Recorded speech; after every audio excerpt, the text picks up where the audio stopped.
Hey, real quick, make sure you subscribe, like, and follow this podcast anywhere you're listening to it. You can leave us a 5-star review on Spotify and Apple Podcasts. That kind of stuff really helps us out, so we appreciate it there.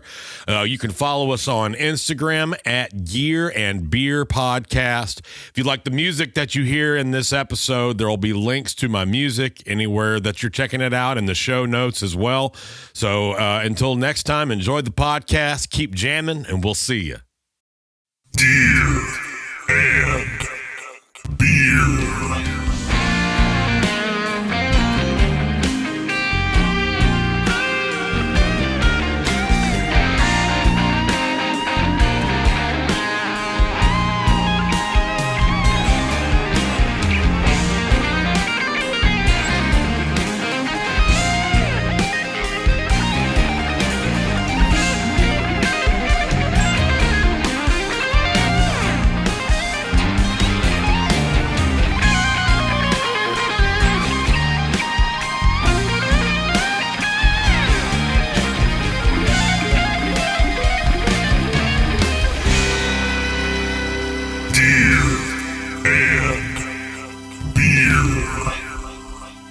Welcome back to Gear and Beer. Today our guest is John Newsome, the prime export of Conway, Arkansas. John, that's right. Cheers, bro. Cheers.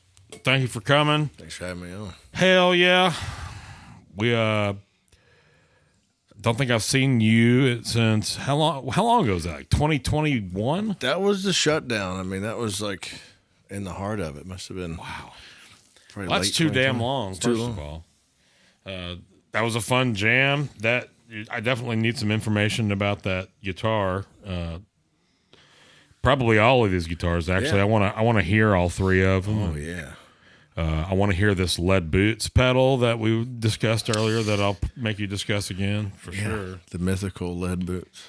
Yeah, it's things that dreams are made of. A part of me decided that it would be worth it would be like the next Klon. So I'm just stockpiling. Hey, man. Just got to hang on to it for Being an investor, you're literally years. creating the market here and now. Yeah, look at the bad monkey. Yeah, I mean, it can happen. It blows my mind how it happens.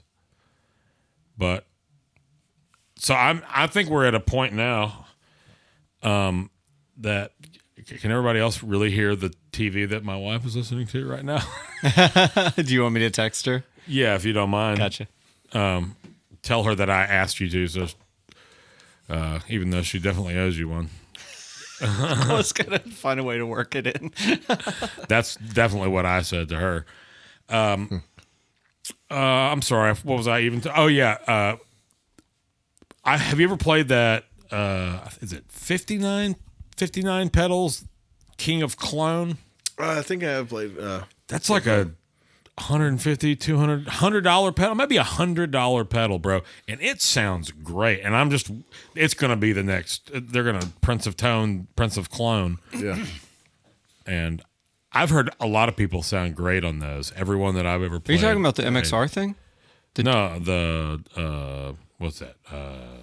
Analog it's Man, that little, Prince of Tone, or King of Tone. It's like the King of Tone clone things they have. Yeah. Yeah. Yeah, but who makes the clone? I mean, The clone is. I think it's 59 pedals. I brought it up before. Boo was over one day and he had one. He was just trying it out, and he's got a King of Tone as well. And I think he says he does like that better, but that not by much. And those are two very different price points. I miss my King of Tone. I traded it for that Clubman that I just got rid of. Recently parted with, yeah. I traded straight up my King of Tone for that Clubman head. I swear to God. I mean, that's a pretty solid deal. It's a solid deal. It's the best deal I've ever made my whole life. That's hard to beat. That's a pedal for a hand-to-hand tank of an amp. I mean, or point to hand-to-hand, point to point. I wanted a Clubman. A friend of mine had one. It sounded amazing. I was watching Carnage in a theater in Kansas, and it sucked. And I was like, I got to see if I can find a Clubman. on Reverb, and I did. I found one on Reverb, and the seller was in Nashville, and I was like, I got a bunch of stuff you want to trade. I gave him a list of stuff, and he was like, I want the King of Tone. That's it. I met him at Chick-fil-A that Sunday. And I got it. Empty Chick-fil-A. Yeah, about to say, nobody there. It's the Lord's Day. Oh, yeah. Empty parking lot. Got a clubman, squilled gravel out of the parking lot. It's 68 pedals. 68, not 59. I was way off. That's okay. I spelled pedals just now. Pedlas. You're doing great. Everyone's doing great. Mostly not me or Lindon. Yeah, man. So what have you been doing? Who you been playing with? What are you doing? Man, road stuff or what's going on? Man, I've been mostly doing studio stuff. I've been working at home and working with a producer here in town, and I've been doing that like 90%. And then I play with a band, James Barker band, that was at Whiskey Jam of the Night. And Oh yeah. we had a couple Killed it. shows coming up. We haven't done anything in a minute. They've been doing some label stuff and some promo stuff for a new album, and then we just start our first shows like in 2 weeks. So, Gotcha. but yeah, Yeah, weekends busy here and season's there. upon us. It is. I've been working just at home. My wife works at home too, so we just been at home for like 3 months doing our thing. So That's pretty awesome. it's great. I don't get a chance to do that very much. I think I spent the entire month of February home. That's the first month I spent home, and I couldn't even tell you how long. Man, yeah, I was home in February. That's awesome. I'll do some road dates with a couple of cover bands too. We'll do kind of the Broadway thing out in surrounding areas. So Same.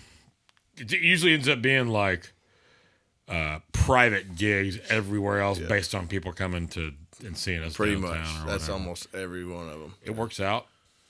It does. I don't mind it at all. I spent a weekend in Seattle this weekend doing a private corporate gig for the Seattle private or the Seattle private school something, I don't know. Yeah. Some kind of big weird function. They flew us up there. We were there for like 3 days. Played for like an hour and a half. Whatever. Seattle's pretty cool. Y'all spend any time in Seattle? Yeah, I love Seattle. Never been. That's cool, man. I've only been a few times, but I like it up there. It was pretty cold. Yeah. I like cold. Everybody's ready for summer, but I'm not because I lived in Texas for 30 years, and I know what it's like to walk from your car to your truck and be drenched in sweat. I like it. I like the it. extreme heat. Same. Yeah, I grew up in South Mississippi, as you know, so I like the humidity. You Me guys are too. I like it. crazy. I don't like the cold. I hate it. I can't do it. It makes my body feel good. Not me. Maybe it's because my body's all jacked up, but cheers. It makes me understand why people who live in colder climates are meaner. Yeah, but that's you also just what gotta the be blue cold all zones day. are. The blue zones are always cold climates at elevation. Summit County, Colorado, and whatever the two adjacent counties, and some counties in north central California that are at elevation in the mountains. Like the highest lifespan, it's like 87 in the United States. It's some of the highest lifespans in the world. Really? Yeah. I could see it. I'm interested in it. I mean, part of that comes because it takes cardiovascular fit. Yes, sir. That was maybe the best It's one. It's mandatory, right? I'm Yes, I'm supposed no, to it open is. All these on the. That is absolutely. I always forget. So, thank you for understanding. Yeah. You're good. You're a true broadcast professional. Anyway, enough about blue zones. So, tell me about this. Speaking of blue zones, tell me about this white guitar that you played in the jam because I didn't get to talk to you at all about it before, and it sounded amazing. Oh, the Nags, the Eric Steckel. I've had a couple of Nags, and Doug Rappaport one's really good. Got some really cool checking on the front. This one came with two. Like this was like the Eric Steckel's like More they're like a Les Paul custom type. So it's got the full. A lot of nags are like thinner, like PRSs, but this Yeah. is like the full. I mean, Phil, this thing is probably close to 10 pounds. Oh, I yeah, mean, that's a heavy boy. but it's like the thick one, and it's tried 1,000,000 pickups in that thing. Yeah, it comes with mules. What are they called? Bare knuckle mules, which are pretty good. I like them more for like higher gain stuff and hard rock, but I like the twangier, low output PAF. Plug that fucker back in, man. Yeah, let's plug it in. Oh, sorry. Awkward handoff. You set your beer on your phone, and it was just waiting to tip over. Who cares? I bet John does because his guitar's sitting right there. Oh, I'm not. It was worried going to about spill it. on me on the floor beside me. Here, let me get you back in the middle.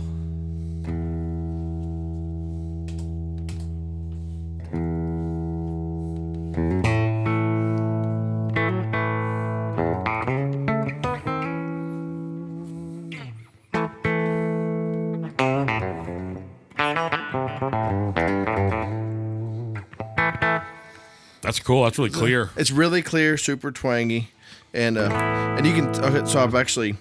This is a sigil. So a guy in Canada makes these like 58 and 59 Les Paul PAFs. I just ordered another matching neck one because this one, A zebra one. another zebra one, and there's still a mule in the neck, but you can tell it doesn't have the same mids. It's still got like a lot of lows, a lot of top. Yeah, it's a especially little, more closed sounding compared Big to the time. bridge. with a little bit of gain. If you compare them.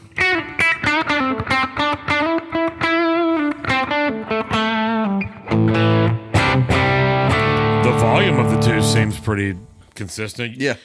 Every Les Paul guitar I've ever played, the neck has always seemed so much louder. Yeah, this one I just got buried in the I did that with mine. So I have just a 90s studio. It's at my dad's house because I can't figure it out. I can't get pickups that work.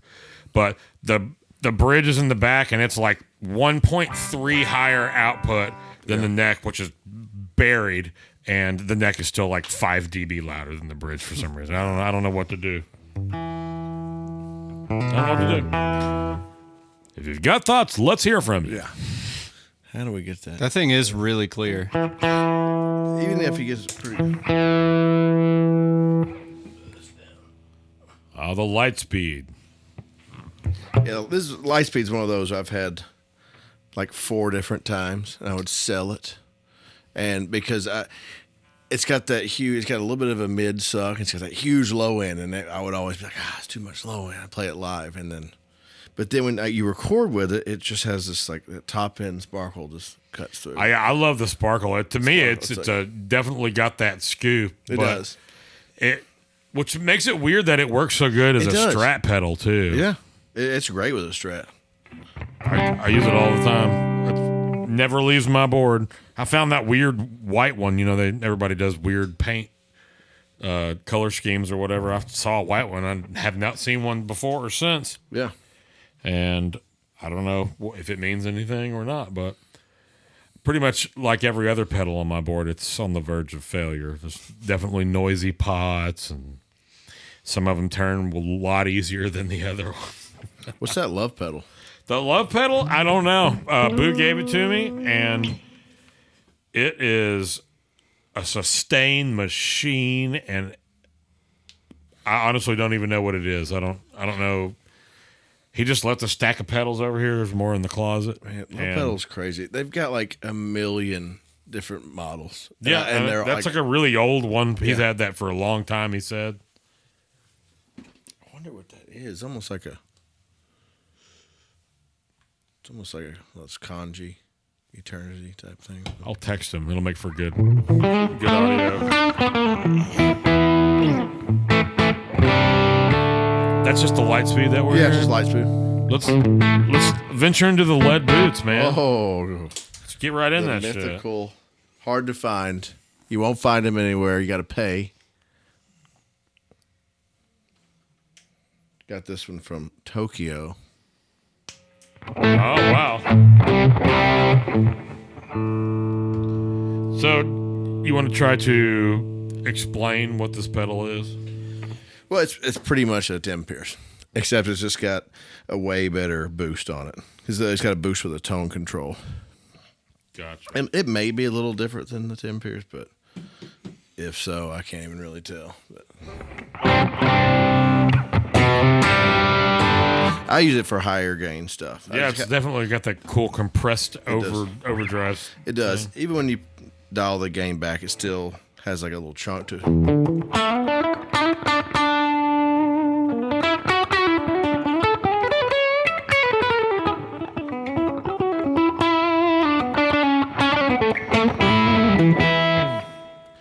Yeah, it's got a. I just got the levels going up: the carbon, the light speed, the lead boots. Gotcha. Oh, so you're running the boost and before gain? Well, I've got this boost at the end, so I'm going into the lead boot. Well, I'm going into the lead boots first. Gotcha. Oh, I all see the what way. you're saying. But I'm saying I've got it like low to medium to high gain. Yeah. I see, but it's routed the other way. Yeah, it's routed high to low. That's how I have mine as well. I don't even actually. My board is routed all kind of stupid ways. Just ended up being the way I had to make it work. Yep. But it like does an X and then it's real stupid. But maybe that's part of my problem. But the yeah, that's like a super punchy pedal. Yeah. So were we hearing? So are they two independent sides? Yeah, they are. So if I just wanted to boost it.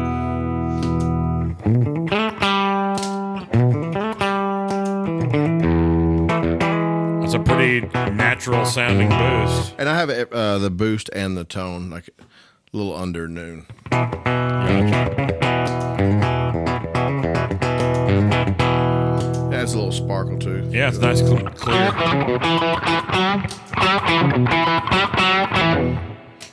This adds a little bit of sizzle on there. And then the lowest is the carbon. I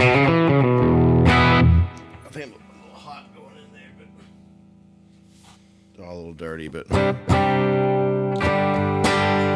like the sparkle on that carbon. Yeah, it's got like a nice natural compression thing going on with it too. Do you have compression on anywhere right now? No. Okay, so yeah, that's the pedal. I never use any comps. I didn't forever, but I've been finding reasons and ways to. Yeah. As a matter of fact, sometimes I even use that as if I'm playing a strat and something else and switching back and forth. Sometimes I'll even just use it as like a volume boost. Yeah. And turn the compression off. I love the tone of those, the slide rig. For sure. And the other one. I'd like to get to just a compact deluxe, just the regular Cali 76 because I'm not even using one of this. I don't need that Lowell George squashy thing. It's all the way. Almost ever. And if I do, I can get it with one side. So Yeah. Yeah, even the regular one will still, it's like, I don't know, great amp gives me quite a bit of comp. And then even just the standard compact on top of that is a lot of comp. I got one I keep on the shelf just in case. I got Free the Tone Silky comp, which is super squashy, but I feel like if I'm going to use a comp, then I'm just going to like go full squash. And I would say I really use it recording, and I never used it live. But I've been occasionally finding uses for compression now live. A lot of times in slide stuff, if I don't want to make it too gainy, because I started noticing that a bunch of guys, when they play slide, regardless of what they're doing, that it's just gains to get the sustain. Yeah, and it's like, what if it's a clean sound? You can't go level 3 distortion with. You can't go metal zone just to get slide sustain. Now that makes sense. You play slide? I do a little bit of slide. I suck at it, but I do it all the time. Same. So you were saying that you've got a what year bassman on the road? 62? Yeah, I get 62, blonde. Yeah. I looked for forever. Found the right one. It's powerful, good transformer. It's awesome. Into what cab? So loud. I've got the Mesa cab, which is a single creamback. Oh, okay, yeah. tried a bunch of different speakers, and that Creamback just has great. That mid just kick you in the I have a teeth. Creamback that I had in the 112 for a while. I still have the speaker. Yeah.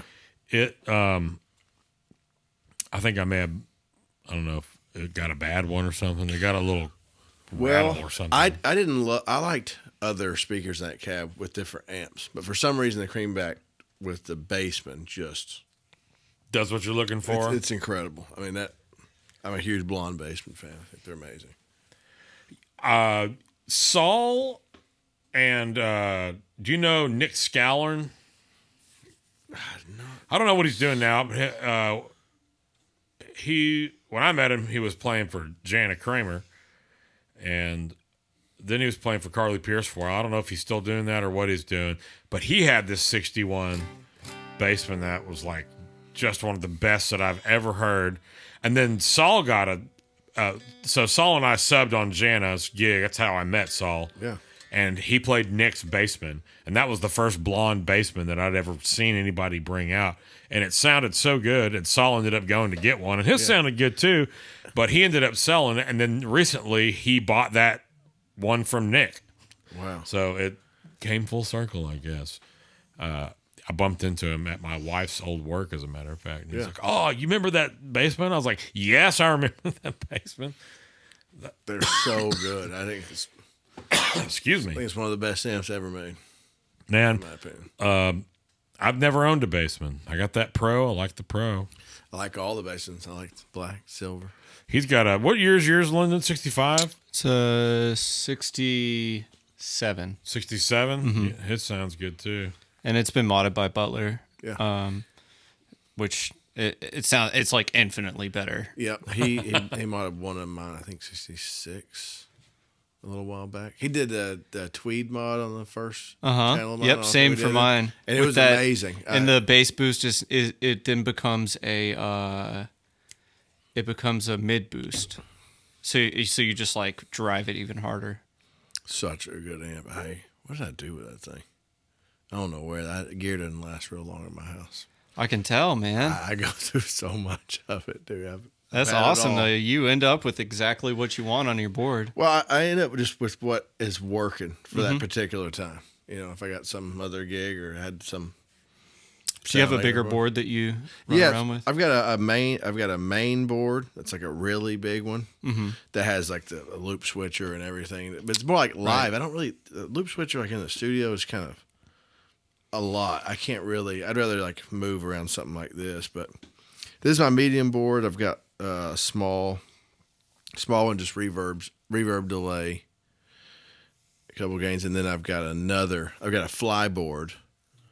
That's just like 2 gains, and then I've got a. Which one? So I got the flyboard. Well, it was the I'm always interested in fly rigs. yeah. So the flyboard's great. Honestly, I built this board because a guy had a little Gator case, the little flat board with a road case for like $50, and I'm like, I'm gonna build a whole board around this. It's a perfect size. I can get it under 50 pounds and check it. Yep. And then I spent like 3 months like trying to figure out everything I could. And I got the gains are actually it was just a tilt and a protein. But now I'm not. Okay. I'm going to replace the protein. The tilt's amazing. I'm loving the tilt. I don't know the tilt. It's the Rev, their new Sean Oh, Tubbs. It's just real smooth. And then it's got a boost on it that's just like the best boost. What don't you like about the protein? Because I just- everybody's I know, no, Everybody I love it. has It's one. just I don't love the right side of it. I only love one side, which is the carbon. Oh, that's right. You were saying just a minute ago. So I got the carbon. Right. I got half of it, and then Better footprint. so I might just do that and then have another like little game. But Okay. I've got free the tone delay, then an M5 for reverbs and some mods, and then a Walrus M1 for other mods, and that's it. And a wireless, and it's 40 pounds. How do you like that In the- M1? M1's great. It's a little. It does like too much almost, to where like I'm That's like that new series, right? Yeah. That got the amp sim and the delay right, and yeah. They got the D1. And they all M1, have those. so many options. On one end, it's great because it's the size of a small pedal, but it's it's cool because you can do so much with it, I guess. But on the other They hand, do it's sound good, but that's they just sound a great. lot It's of like I'm shit. dialing in a phaser, and then like I hit this button, and like reverb comes in, and I'm like, okay, well that's cool if I want to add reverb to my phaser, but it's like there's too much, you know. I'm like, I didn't even mean for this to happen. Sure. So the quality's great though. Well, you'll notice a theme over here, like as few knobs as I can find. Man, I got too many knobs. I keep hearing people raving about the H90, and they sound amazing. Eddie had one. Eddie had one. Martin had one. Yeah. Boo's got one. Gideon's got one. I've seen a bunch of dudes with them, and they really sound awesome. My big board has two H9s. And to me, I mean, I'm assuming they might have updated some stuff too on the H9. Well, there's they updated and add some stuff, and because of the two sides, the way you can route effects is different. Yeah. Hopefully, there's preset spillover because the H9, the reason you have to get two of them is there's no preset spillover, so you can't like change something. Yeah, it's one. It like cuts off the verb, and it's one at a time. You know, Yeah. that's why. You mean tails? Yep, tails. They're Heard. like if you switch to another preset, there's no spillover from the previous preset. Gotcha. It's like one of the huge, and they basically said we're not going to fix it. Yeah, because Yeah. I will say, even on just like my H9s, the quality, it is like some of the best. I mean, you don't hear Bukovac talking about pedals that don't hold up, and didn't he call that like the perfect pedal or something like that? I mean, it's amazing. The quality, Everything on there is amazing. it really is. Yeah. It's the best quality. I never Dude, the black even hole played one. The verb, black hole is like it's the shit, man. it is. What is it? It's a reverb. It's just It's like a modulated reverb. huge. Sounds like outer space. Yeah, I use it on church It's gigs. a shoegaze verb, Yeah, Hillsong verb. Hillsong verb. Song Exactly. verb, the ultimate, the longest verb in existence. Yeah, if I need that kind of a verb, I can get that in that Big Sky over there. Oh yeah. Dude, And I have that that routed sounds great. after my aux, oddly enough. I was like, I don't want to put this on my board. How can I use it? And I was like, I don't know. And then I did that. Did you have a reverb on for that? On that Big Sky? No, I think it's off. Copy. Turned it off on the last one too. You had a room sound going, or did you have slap on? I had a little slap. Okay. I had the dispatch master, a little slap, a little verb, and then I had a long tape delay on the Capistan, just to anything to cushion how much I suck at guitar when playing. As many cover ups as I can get. Deer and beer. I want to hear these other guitars. Ooh. So you got the. Let's learn about the Strat. Sorry for making you bend over. and stuff. Yeah. Yeah, Strat. So, man, I love the wear on that. I've had this thing since 2001. That's right. 2001. It's my That's 22 years ago, John. You know, my first real guitar. I had a PV Razor, and then I got an Ibanez. Really into Korn, 1999, Hell yeah. as many were. And then Many indeed. got into Stevie. Got a Strat when I was 13. 97 California series. He's got a California series. Yeah. Yep, that's right. I thought I brought it today, but I That did Fiesta not. Reb joint? Yeah. Yeah. And the thing is, I held on to it forever, and then I eventually just started. I was like, well, if I'm gonna never get rid of this guitar, I might as well try necks and pickups and make it work. And then I spent like 5 years, probably 20 necks and about 100 pickups later. And then this is the 79 neck Glazer refretted plected bone nut. It's a David Allen Texas Flood neck and middle. Oh, okay. This is a special Lawler Special S with the Fralin base plate on there. And yeah, That's custom as hell. I've actually got the full set of Lawler Special S. Also great. And Also I got Special T in another Strat. love the Special T too. Yeah, man. I'm more of a Special K guy. Also, The love Texas Special. Wood sounds great. So here we go. Cereal for dinner.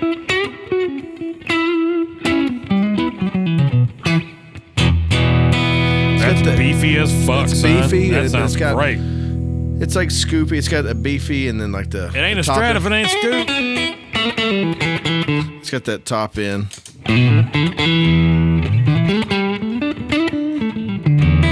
This is actually going to beg that we a comparison between that Yeah, one we and should. my dad's Strat. But if you go to the bridge, it still holds up.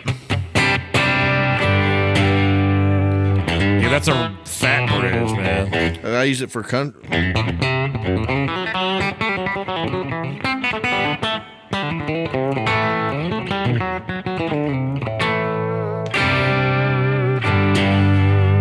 That's just a little carving and some verb. Yeah, that's just a little bit of that carbon on Is the verb on your end or on our end? on your end. Yeah, okay, so the Big Sky If I is did, on. Big Sky is not on it. Let me check the they aux. might Yeah, be, no, it's on. or it could be on the amp too.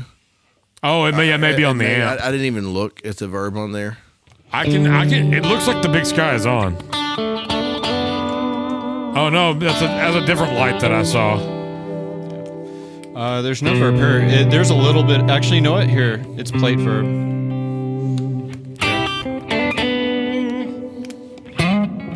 I still hear a lot of verb.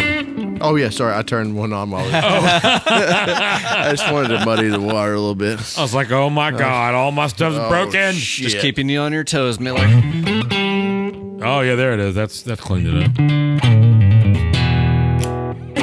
It's like they're punchy and clear. It's punchy and clear, but they're balanced. So even if I go to that and go to the, I use it for rock all the time. I'll do like a nags or something, and then instead of a telly, I'll end up doing this for rock stuff, and it works so great.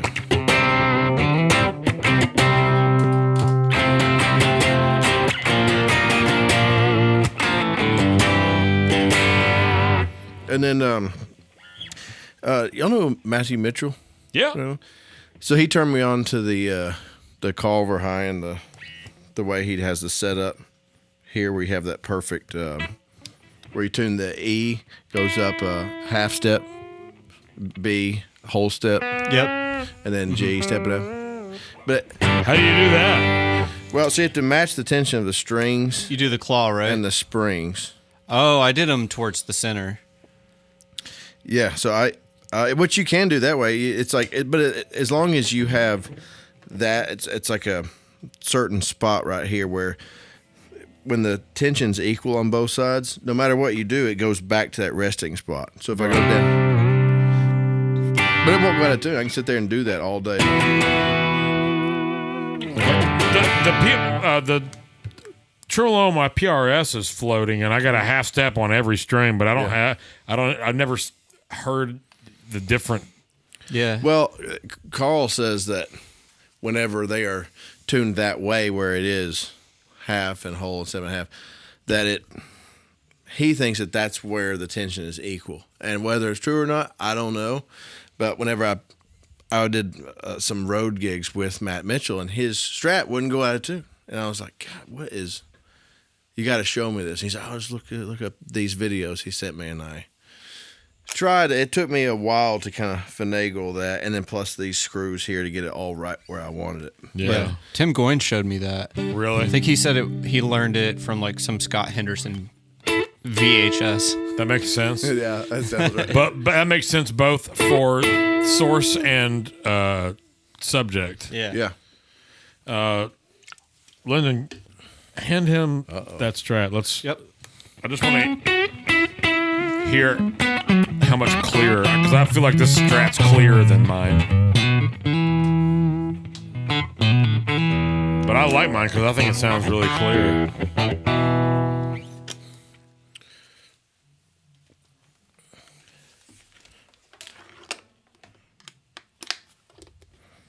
All right, everything's the same. Ooh, this thing feels so good. Yeah, that's way less clear. Could be strings too. Yeah, those strings are definitely dead. Also, Quieter. Definitely quieter. that bridge sounds so good though. I love the bridge.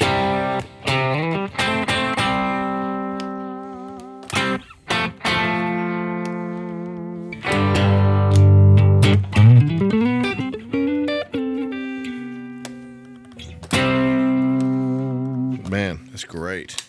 With some sweet double stops. I think yours sounds better. Oh man, don't say that. It's clearer. I think mine's got newer strings. I think that's what we've decided. Well, that's probably also true. And I'm sure that all those pickups on that are probably significantly hotter too. Yeah, that's sounds like, true. yeah. But usually, or in my experience, hotter pickups sound more closed. Yeah. I know. I try to sit around the 8K mark for all of mine, from That single makes sense coils, from guitar to guitar. from guitar to guitar. And it does. It's just if I'm going, when I'm recording, a lot of times I'll just like to switch. I'll usually use like one amp at a time, switch guitars and pedals, and then. But as long as I have similar output, I don't have to sit there and like really tweak too much. I used to do that live too. That way I could bring multiple guitars out and not have to like have a strat pedal, etc. exactly. That makes sense. All right, enough of that old thing. Dude, that thing sounds That's so good. I don't want to talk Yeah, about. man. Oh man. Go back to your strap for a second. Yeah. Thanks, Lindon.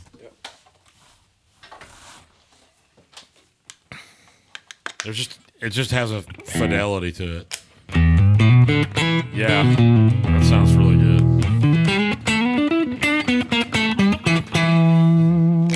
It's the top end, I think. Do what? I think it has a lot more top end. Yeah, absolutely. It's clearer. Yeah.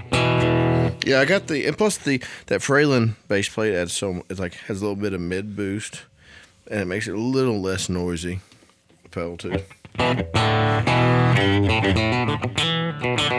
It just makes it a lot more telly like. I just like again, just how clear overall all those pickups are. Let's hear just that middle joint, man. That sounds really good.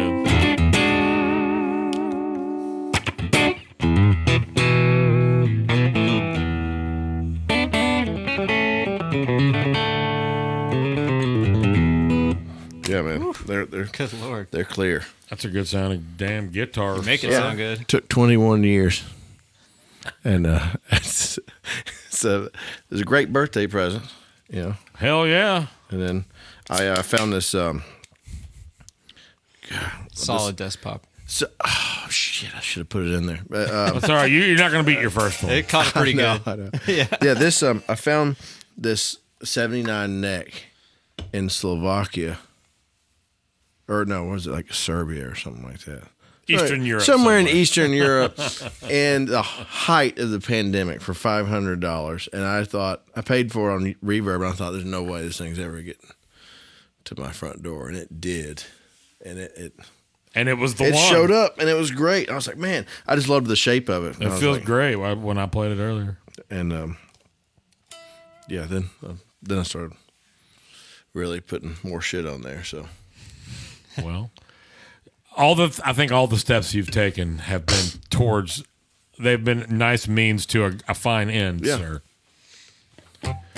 Are those the tuners that came with the neck? no, They're like 90s It actually tuners. came with no tuners at all. Oh, no hard. Did it have frets? Yeah, it had some busted frets that were like Pitted and almost shit. even with the fretboard. It was crazy. So like my Strat. No, those still feel good. I mean, I don't know. it could use a little. Try raise, bending raise in the on third side. fret, Yeah. and you may change your mind. Yeah. Well, you probably don't have fat fingers like I do. But. Oh, I got some meat on them. Well, fair enough. I got little Vienna struggle. sausage fingers over here. I found out something about Vienna sausages, and that is that people from Carolina call them Vienna. I grew up. My parents were from Mississippi, and I'm from Arkansas. Where in and Mississippi? They're from Amory and Drew and Louisville, Jackson, Hattiesburg. Yeah. I'm from Hattiesburg. But I have cousins, I have family down in Hattiesburg now. And we grew up saying Vienna sausage. I never heard that before. And apparently people from Kentucky say Veenies. Veenies? Yeah. We used to love them until my sister found a rat hand in one of them. Oh, no. She popped it open as a hand. Right there. Stick it out. Just like it. Right in the middle of it. Like trying to, before it fell in. Save me. It had his hand out, and they got him. Boy, did they. And then they she did. got him. She got it. That's insanity. Anyway, so that's apparently there are people countryer than the people that I know around. That's right. Because I definitely come from a country people, and I don't have aunts. On one side of the family, I don't have aunts. I have aunts. Yeah. You know what I'm saying? That's Aunt Marilyn. I think that's just funny. Yeah, turn that up. Play some. All right, so speaking of Stratty, I'm going to grab this Firebird. Oh, set fire. Yep. Fire to the rain. And then fire to the Adele. bird. Fire to the bird. Or whatever. Or whatever it is. I don't know. Been a long day for me, so apologies to everyone. All right, so now we have a 20-minute Firebird tuning portion. That's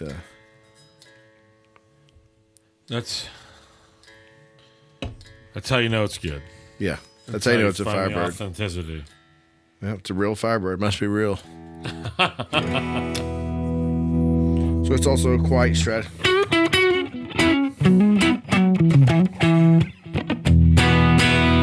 So I end up using this for pretty stuff. Oh yeah.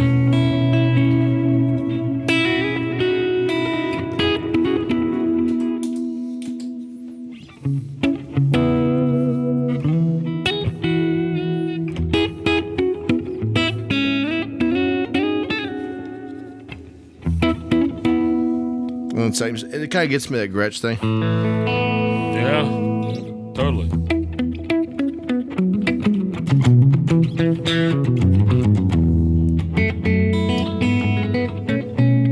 Hey, that's one of my favorite voicings. It's the best. It's the best. Especially in that position, the B It over really A is. with the ringing E. It's the best one. What a great voicing.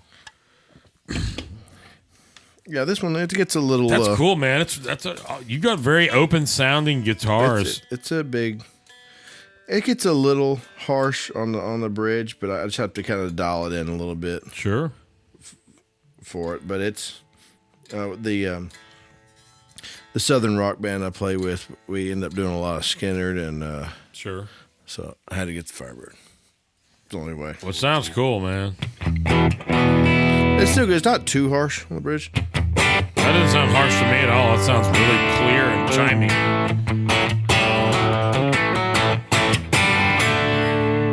I like bright sounds like that. That sounds great. It's real yeah, it's a good one. It's I've been working on this one for about 6 months or so. Really? Something like that. So you just find guitars and you just find strays and nurse them back to health? I Is that what do. you're out there doing? I take pride. I feel like I've moved. I've had a lot of gear come in and out of the house since I've been in Nashville, and I feel like a lot of times I'll do a bunch of work on something and just immediately sell it or trade it. But I feel like I've done some good work to them, and then they're floating around out there somewhere. Well, that's fair. You're like a foster home. Just releasing one piece of shit guitar after another into the wild. You're taking the lost, making them found, and sending them on their way. That's right. That's what's happening. Somebody's got to do it. It's noble. I appreciate you. We all appreciate you. Thank you for your service. Yeah. That's awesome, man. Let me hear some like high overdrive with that thing. Actually does pretty well.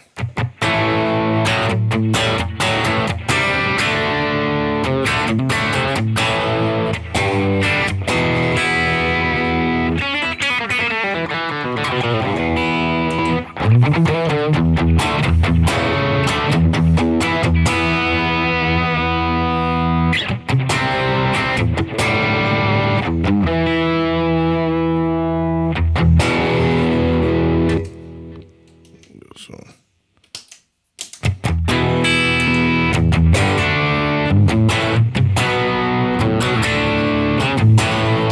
All right, now give me totally clean. No, just totally dry.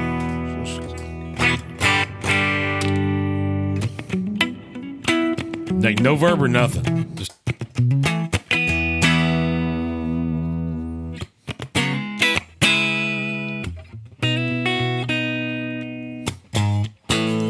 oh, so it's an out of phase middle? It's not. It's just the way it is set up right. It just kind of sound. If you listen. Oh yeah, I guess so. It sounded out of phase at first. It's just there's so much top end that it just kind of, and also there's like kind of a little bit of the bass is cut quite a bit out of the bridge. So whenever you go to that middle, you. Oh yeah.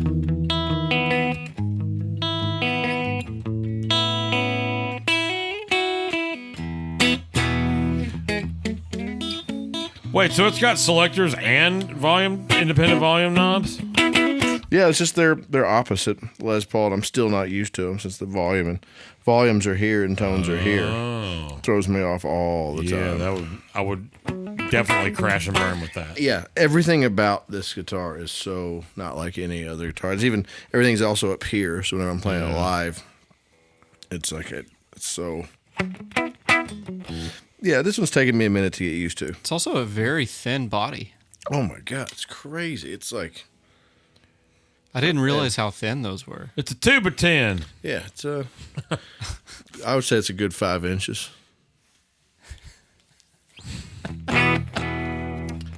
Easy. Yeah.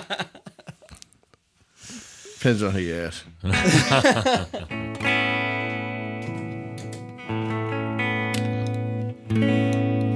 Yeah, but it's thin. That's cool, man. That's super cool.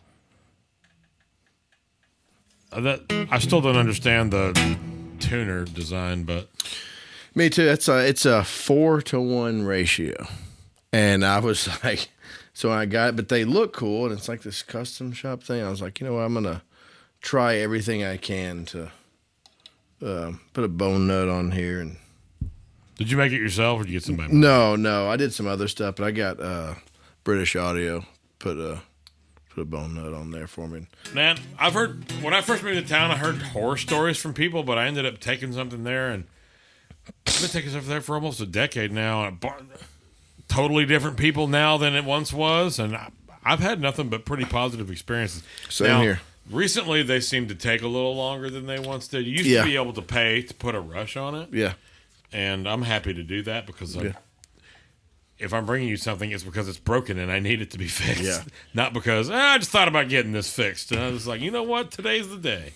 I know. It's like the long waits, if you can't just, I called Glazer one time and they said it was going to be 9 months on something.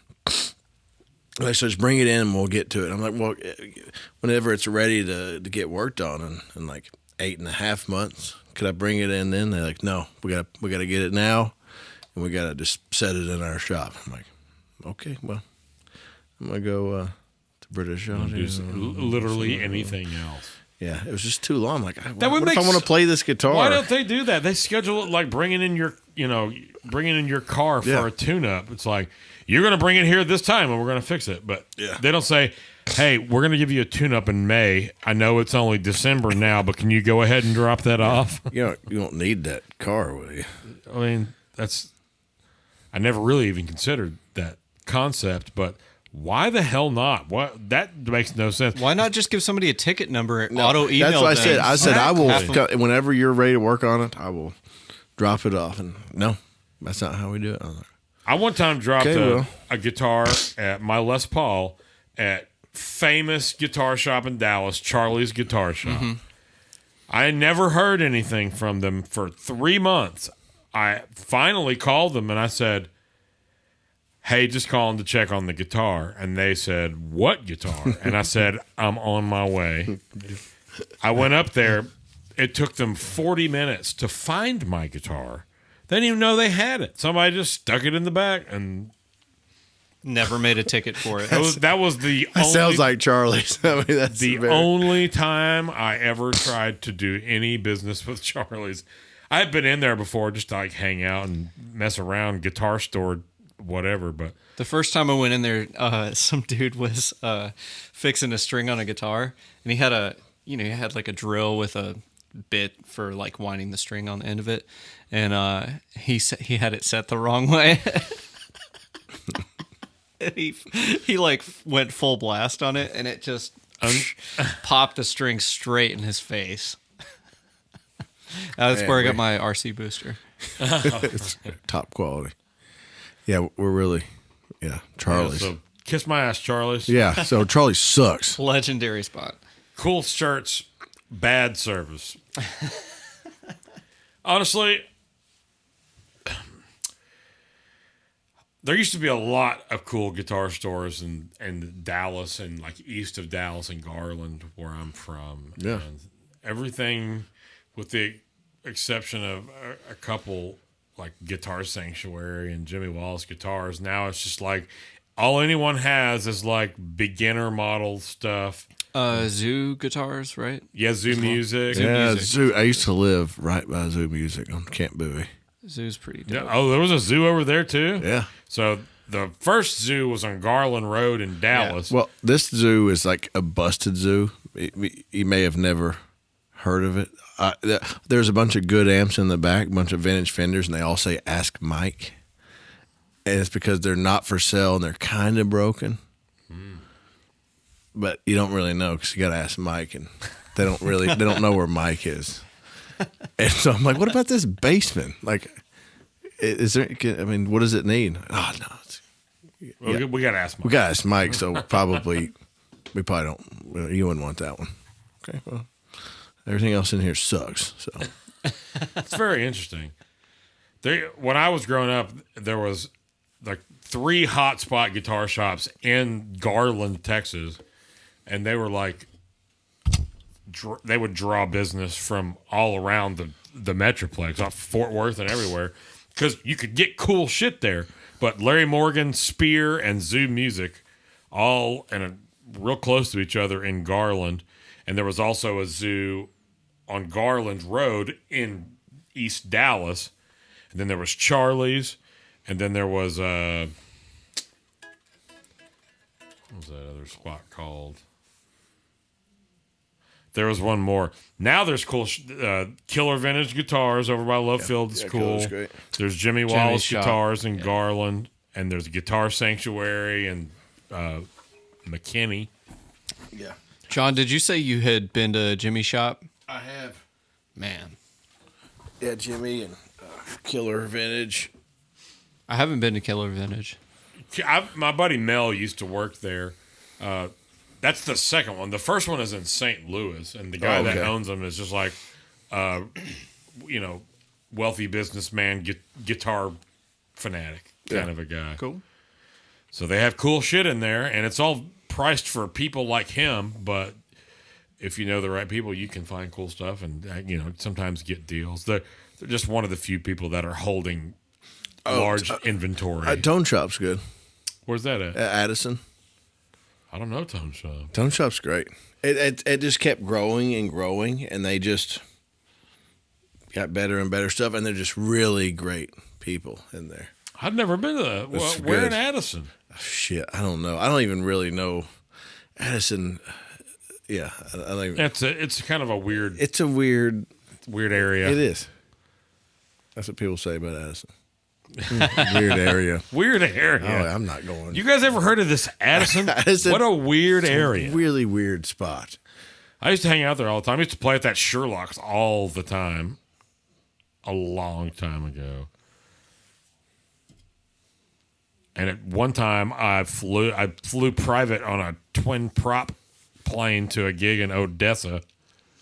Oof. Slow Desta. Yeah. I mean, if you're going to go to Odessa, you may as well fly in and fly out because it ain't nothing there or coming there or going back. I flew on several. I used to live in Midland, which is basically Odessa, and they used to only fly prop plane. If you were flying Southwest, you were on a prop plane. Oh, man. Before Southwest switched to all 737s. I didn't know you could fly into Midland or Odessa. Yeah, they have an international airport there, actually. Especially since all the oil boom that happened 10 years ago. That's right. Because they had one oil boom in the late 80s. There's been several, and it's up and down every 10 years. I played out there end of last year, maybe September or something, and it was crazy, man. The hotels housing in is Midland, expensive. That's right. are the I most heard- expensive anywhere. Well, that's because they have workers coming in and out of the city all the time. And they're making money. Oh They yeah, can Airbnb afford the- is full, hotels are full, apartments are full. fuel is super expensive, even though it's real close to the source. Pretty crazy. well- Amazing. Just the butthole of America, and they can just charge $1,000. I got off of that plane and I took a picture of the horizon. It was literally just a line. Oh, it's flat. It was It's just mesquite trees and boring. tumbleweeds. It was boring. I played in this another private thing, but with Tom Yankton, and the back line that they provided me blew up in the second song. That's what I'm talking about. It was we got to cut. Goodbye. Deer and beer.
Rolando Blackman. Is that what you're saying?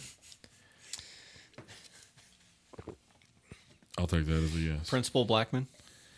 I'll take that as a yes. Here we go. Gear and beer questions. John, you're on the hot seat. Ooh. Welcome back to the hot seat.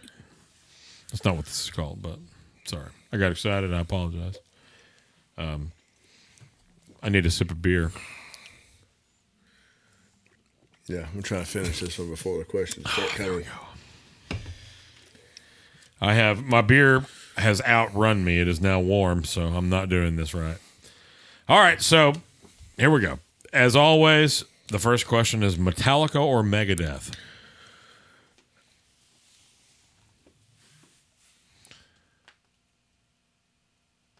Metallica. I think it would be funny if you had just like taken your ears out and just like got up and left the set. thought about jumping through the window, but I just thought I would just see this through. Well, I appreciate it because there's no telling how long it would take to replace that old ass window. Miles or Coltrane? Miles. Matheny or Schofield? Schofield. David Lee Roth or Sammy Hagar? David Lee Roth. Vi or Satriani? Satriani. Little Joey Satriani. Little Joey. Baldy. Dolly or Reba? Man, it's one of the more difficult questions I've had in a long time. I think it's more difficult than everybody's always like, oh, or not everybody, but I've not on the show. I've asked. Go ahead and imitate every guest we've ever had. No, I was going to preface other people who have not been on the show that I have told about the question are like, oh, blah, Dolly, duh, blah, and like, it's not that cut and dry. To me, Reba's got way more songs that I love than Dolly does. Right. Dolly's got great stuff, and she's seemingly a great person. And something that I recently learned is that she's tatted up. Did y'all know that? No. I heard that was an urban legend. Forearms. He's Googling it right now. We'll get to the bottom of this. I don't think the price of admission is worth it. Hey, can you ask Jeeves if Dolly has tattoos? Hey, Siri. Can you ask Jeeves? She has tribal tattoos on her back. I'm going with Dolly, by the way. Well, okay, fair enough. I heard that she's got a Japanese traditional tattoo of Walter Payton on her back. Reba actually has that's what I heard. A wooden leg. Somebody told me that the other day. She said, I have a few little tattoos here and there. Oh, really? It sounds like something she would say. Anyway, she seems like maybe the nicest person that's ever lived with that level of success, but certainly the nicest one with the tramp stamp. Yeah. And it's probably like well, yeah, what do you think it is? Like a tribal corn logo. What if she just has the corn logo? No, I think the it's like probably drippy corn logo. I think it's probably tribal letters, and it says monkey in parentheses from corn. Man, I am 100% getting a corn tattoo now. I swear, you think I'm joking, but I swear on my life, I'm getting a corn tattoo. So it looks like on the outside, it's on the left arm anyway. It's like a big elbow thing. On the inside, almost looks kind of like a flash, like a tattooed flash. You know what I'm talking about? Oh, what is that? Flash is the display of some of the different artists' works and like lobbies of tattoo parlors. Yeah, they'll have like a Friday flash sale where you can get like $40 That's flash. Not what the fuck. No, that is no like a flash. No. I'm saying when you get a flash, it's like.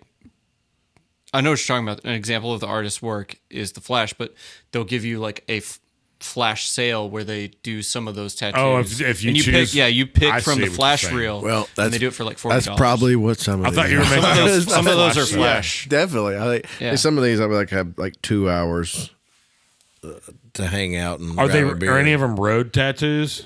Pretty much all of them. Every time I've been with some people where we wanted to get road tattoos or like never time wise. Yeah, let's hang out. Let's just go here for 9 hours, and then we'll go back to. Yeah, there's only 6 of us. This won't take but half of a weekend. I'll get road tattoos. I know. Seems like a great idea. That's why I have so many like little ones because I've always wanted to. I have little ones that I want to do, but I'm not inspired to stop mowing the yard and be like, you know what? Forget lawn care. Let's go get a little tattoo. Get a lawnmower tattooed on my back. I should get a tattoo of Hank Hill on a riding lawnmower. I was going to say you need a King of the Hill tattoo. That would be. It is supposedly somewhat based on my hometown. So, and your name is Bobby. My name is Bobby. Did I send you that? So somebody supposedly made an entire album of King of the Hill, Hank Hill voice. Hank rap. Trill? Yeah, Hank Trill. Yeah. Is that a thing? Oh, yeah. We crank it in the van with Sean all the time. I just heard the one the other day that was like, I keep that thing on me. God damn it, Bobby. But there's like trill beat behind it. Yeah. I keep like that trap thing hats on and me. shit. My favorite King of the Hill quote, and then I'll ask more questions, is I think they smoked a little weed. Hank accidentally smoked some weed or something, and then they were standing in the alley talking, and Hank goes, sometimes I just think I'd love to visit Indiana. Is that crazy? Which is hilarious because yes, that's the last place you want to visit. Thing to do. Sorry, Sorry, Indianese people. Sorry, there's a band I play with sometimes up there. The singer lives there, and the rest of us come up from Nashville. We're always like 1 to 2 hours late, and he's always like, "What's happening?" We're always like, "Traffic. This Indiana traffic is just insane today, and the roads are terrible. Everybody is just driving to the middle of Indiana right now, and we all decided to come here at the same time. We couldn't get here fast enough. Yeah, clearly like, we're late. Yeah, there are a couple of cool places that I've been in Indianapolis proper. They're all food related. What you got?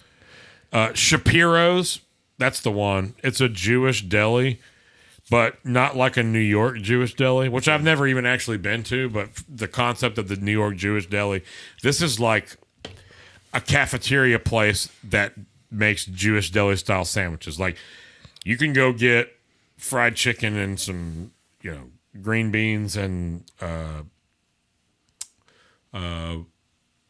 latkes, or you can get a New York style Reuben, or you can get a regular Reuben. I forget what the difference is. Or you can get like corned beef. Anyway, Shapiro's Delicatessen in Indianapolis is maybe the only reason to even go there. I've been somewhere else that was cool too, but I can't remember off the top of my head what it was. And nobody cares anyway. So let's ask you some more questions. I'm on my way to Indiana right now. I'm leaving. I'm going straight there. Yngwie or James Burton? Man. For how long do I have to listen to him? There are no other parameters to this. No question. parameters? I just infinite. Well, if it's infinite, then maybe you're listening to them. Maybe you're traveling across the country with them. I don't know if I can answer this question. It's too broad. I understand. So I go with Little Jimmy. Little Jimmy Burton. Fair enough.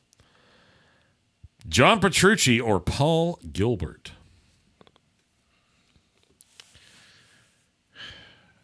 Welcome back to Gear and Beer Questions. Yeah. John Newsome, Conway, Arkansas. Gilbert. I like that answer. Always hilarious to me and no one else question: Geddy Lee or Geddy Lee? Take your time.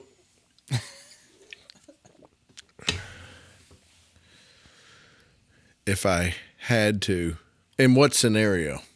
The scenario. What do I have to be doing? That is to be determined. Probably Geddy Lee. Well, it's a tough choice, but you've made it. Jazz or metal? Metal. Hot or cold? Hot. We went over that earlier. You guys are both sadists. Live or session? For what? No parameters. You got just give me one are parameter. Either ors off the top of your head. Oh. You don't. Yeah.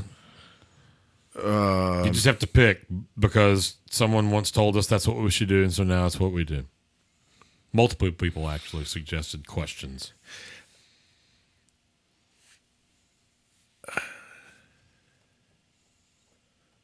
Live. Live? I totally understand. And I don't even know how I would answer it. I would probably answer it differently depending on the day. Absolutely. It depends on if my tone feels reasonable that day. Sure. Regardless of either one. It's like... That's something I was trying to explain that to somebody, or where I was having a conversation about tone in application to playing. And I was talking to actually people that play multiple instruments, like it was a guitar, bass, and drummer conversation. And like the drummer was talking about having to play on an electric kit versus acoustic kit, which obviously sounds totally different, but they just could not play any differently. And so he was talking about, I considered getting an electric kit just to have electric kit chops. Yeah. And that's kind of what it's like. It's like some sort of familiarity with the sonic qualities of what you're expecting based on these motions that you're used to doing with your hands on, you know what I mean? Yeah. And my freaking ears just keep slipping and like pulling me backwards. It's great. It's interesting to consider from like more than just a one instrument setting. I haven't ever talked to any horn players about that. I don't know what's going on here. Do you need some help, dude? I think I got it. Golly. It was like hooked weird, and I could not get any relief. And I was just like constricted, like a boa and whatnot. I know. I was having the same problem. Just laid it out here on the lap. That's probably a good idea. I'm going to get that. Eventually, this is going to be a podcast set that makes any kind of sense. But for now, we'll deal with what we've got. Here we go. Single coil or humbucker?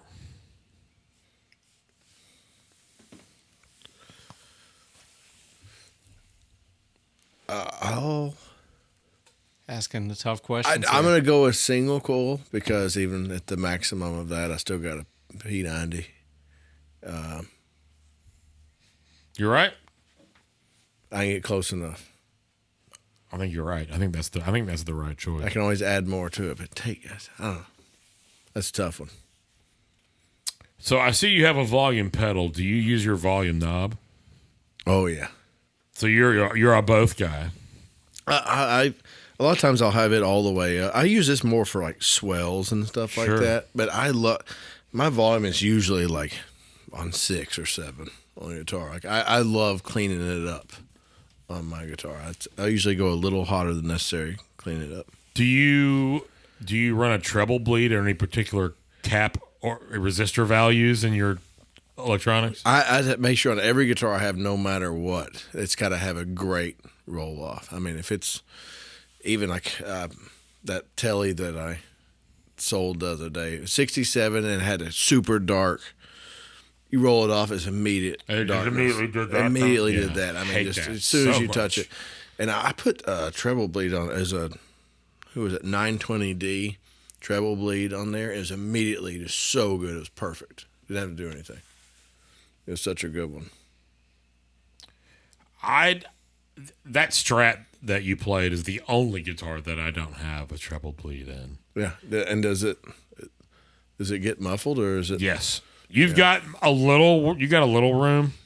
Let's say 10 to 8 won't, but like at 7.9, it's blanket over the microphone. Yeah, I can't. Especially on an in-ears gig, you're immediately totally missing from the mix.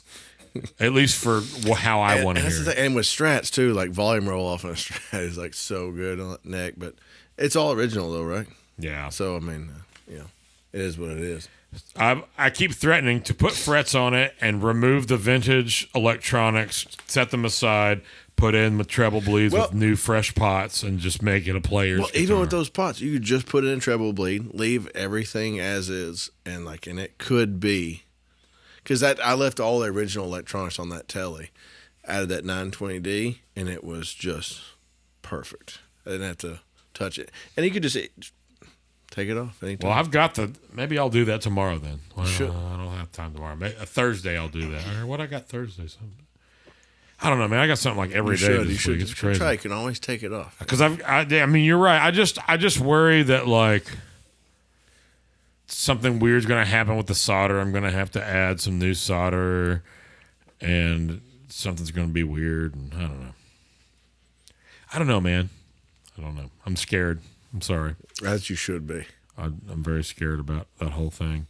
What's your favorite pedal, John? Oh, man. Let's say you've got the perfect guitar and the perfect amp, and you have to go do a gig, and you're going to get one pedal. What's your go-to pedal? Let's phrase it that way. If you get one pedal, what are you going to do?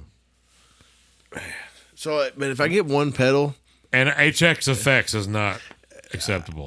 If I get one pedal, then old school. That's different because that's more. It's what pedal is most applicable to that scenario, or what do I just love to hear? It's like. Let's say you're going in blind on a gig. You don't know what you're playing. You want to be as prepared as possible. You have a guitar that you would consider versatile with an amp that you would consider versatile. You get one stomp box. What do you pick? Man, this is worse than the Reba and Dolly question.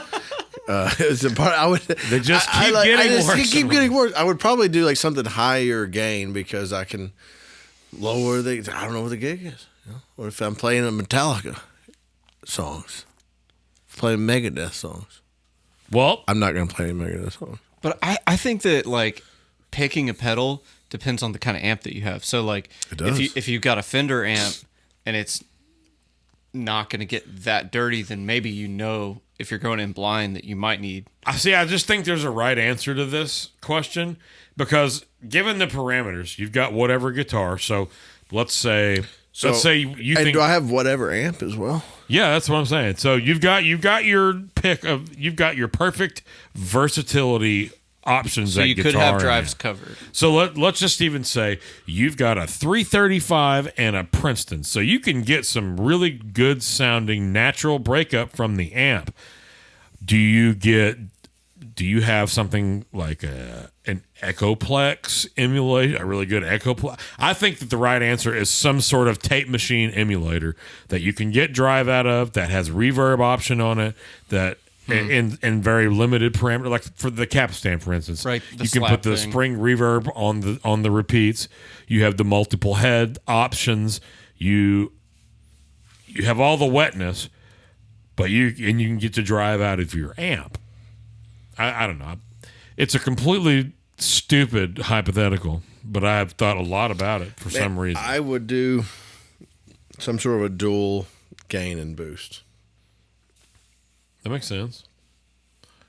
Like a traditional full drive, or or a King of Tone. It's like or a Led Boots. Led Boots, hard to find. Harder Price now is 'cause going you've got up 3. as we're speaking right now. The price is probably up to $1,000 right now. I got 3 of them, so Check the charts. yeah, it's Check the charts. I bet it's not even on reverb. That's okay. I don't know. The tilt is really great for that. I can get a lot of ground high to low gain, I hear you. and just a killer boost. I mean, so right now, it's one of the most versatile pedals that I own right now, gain wise. You certainly intrigued me and piqued my interest. The tilt is amazing. I don't know. I don't want to. I should have brought one. I should have brought it with me. Should have brought the other board. Well, we'll have to have you back sometime. You'll bring some other stuff.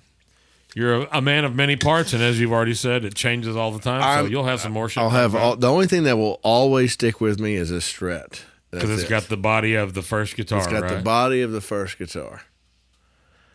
And I still have all the original parts together. Oh, that's so cool. It's I have the whole thing. It's like, yeah, I'm not guy too. I keep all the old parts. as I took them off, I'm like, okay, I'm just gonna put. Don't worry, Just in case. you'll come back together. If Don't you ever worry, want baby. I'll to. never It's like, forsake you. Yeah, I'll leave you in the closet, just like we talked about.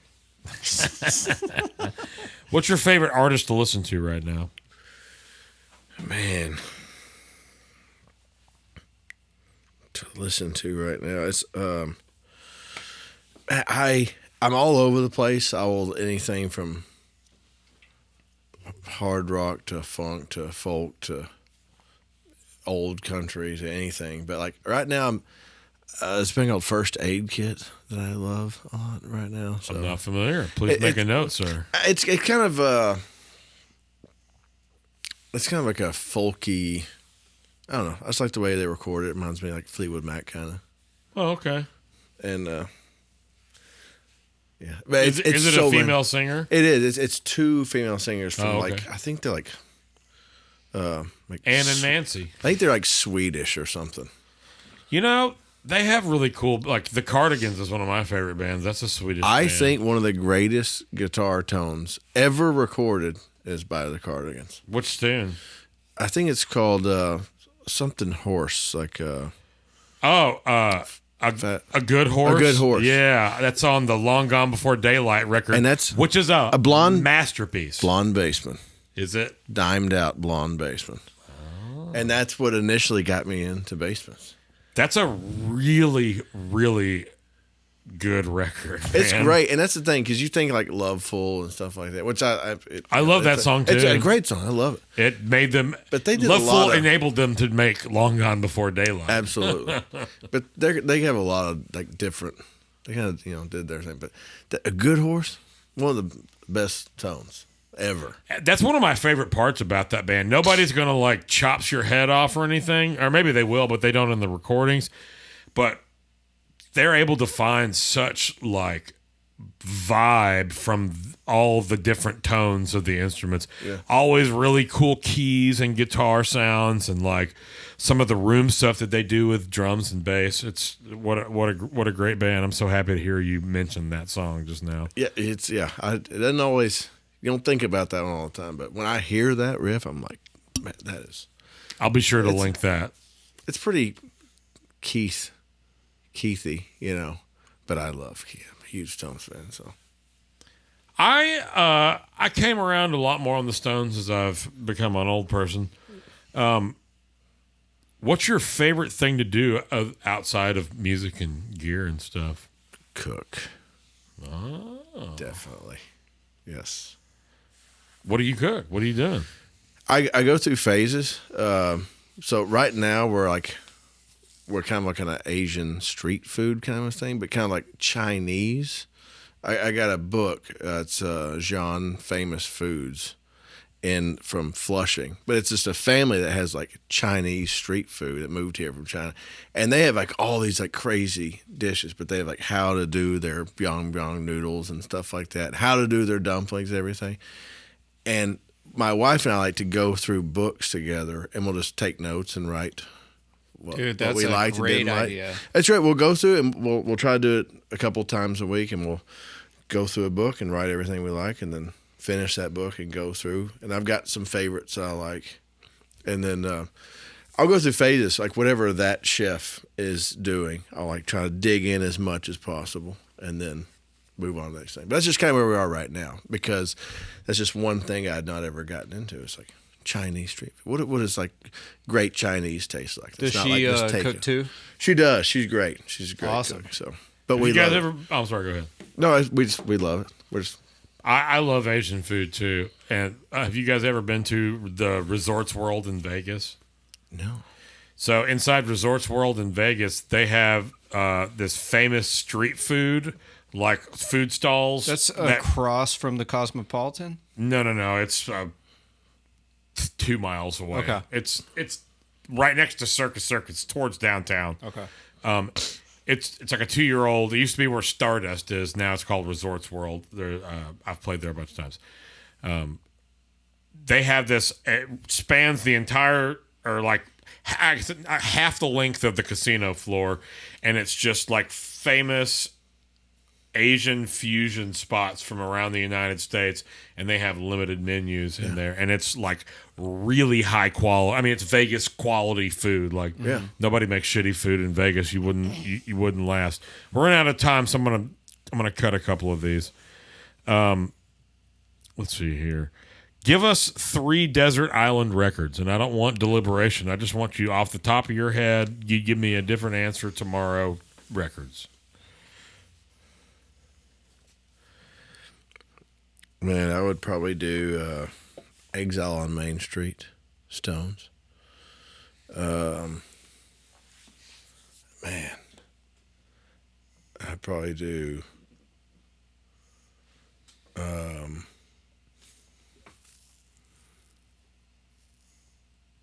Fleetwood Mac live in Chicago. Does live count? Sure. Albums. Oh, no. Scratch that. I'll do B.B. King, L.A. Midnight. L.A. Midnight. So we're scratching Fleetwood and Scratching putting Fleetwood in Mac, put in BB. BB, yeah. Copy that. And then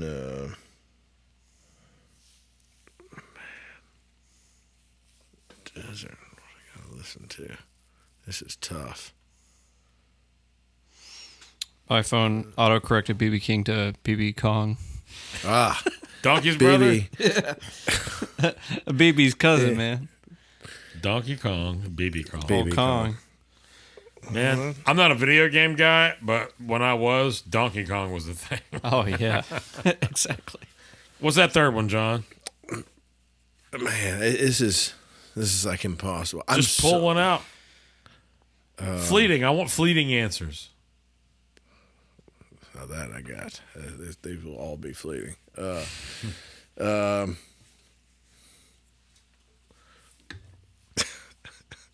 The Darkness. The first record? First record, Permission to Land. Heard. You wanted fleeting. That's fleeting. They are the embodiment of fleeting. They are. Get your hands off of my woman, motherfucker. I would listen to that on an island. That's that melody. What a cool melody. That was pretty nails, actually. I mean, it's about 3 octaves lower than he sings it, but I love The Darkness. I force it on people all the time. that sounds spiritual in nature. We're running out of time, so I have one final question for you, John. You're in the King's Court, and you have to decide. Your choices are Albert King, B.B. King, Freddie King, Earl King, Carole King, or King's X, and you can only choose one. What about Ed King? Can I choose Ed? You can choose Ed King. I would choose Ed. I choose Ed, but also I'm putting Ed in here. if now. I didn't choose Ed, I would choose Freddie, even though I chose L.A. Midnight earlier. I love BB, but as far as just like a whole, like all of their music is concerned, like Freddie's music is just amazing. Freddie's my guy. That's Freddie's my got go-to. the groove. I don't know, something about him. It's like The songs. The songs are different. It's Freddie's not just standard got songs blues. I want to listen to. Like Albert's got his thing, and it's amazing. I hear it. It's like cool. It sounds like Stevie. You know, it's like it's whatever. Palace of the King is my perfect example of why you choose Freddie King. Just because Exactly, because Freddie's band was so awesome. They were. Do you know that grooving so record, hard. The Burglar, with Steve Ferrone and I'm not going to remember. What year was The Burglar? 73? Charlie Worsham actually turned me on to that record. I'd never heard of it I before. don't know if I'm familiar with it. Make that listening. Here's what I'm going to do. We're running out of time. So the album of the week I'm choosing this week, it's the new T-Pain covers record because they have amazing reharms of Tennessee Whiskey and Don't Stop Believin', and a really badass, ballsy live version of War Pigs by Black Sabbath. That's the only one I've heard so far, and War Pigs is amazing. It's so good. Thanks to John Newsome. John, thanks for coming, man. Appreciate you. Those are some beautiful guitars, some great playing. Lyndon McCarty, twisting and tweaking as always. Don't forget to follow, like, and subscribe. And to leave us a comment. Tell us how much you love us. Send money, send help. Stay hard. Keep jamming. We'll see ya. Hey, thanks for listening to the Gear and Beer podcast. We would ask that you please be sure to tell your friends about the podcast. And if you haven't already, subscribe and follow our Instagram and YouTube channels, as well as liking and commenting on our posts.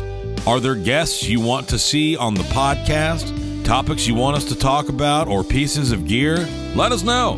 All these kinds of things feed the algorithms in a positive way and help us gain more traction, whereby enabling us to continue to bring you ever-improving content and guests. Thanks again, Gearheads. We truly appreciate your support, and we'll see you back here soon for another episode of Gear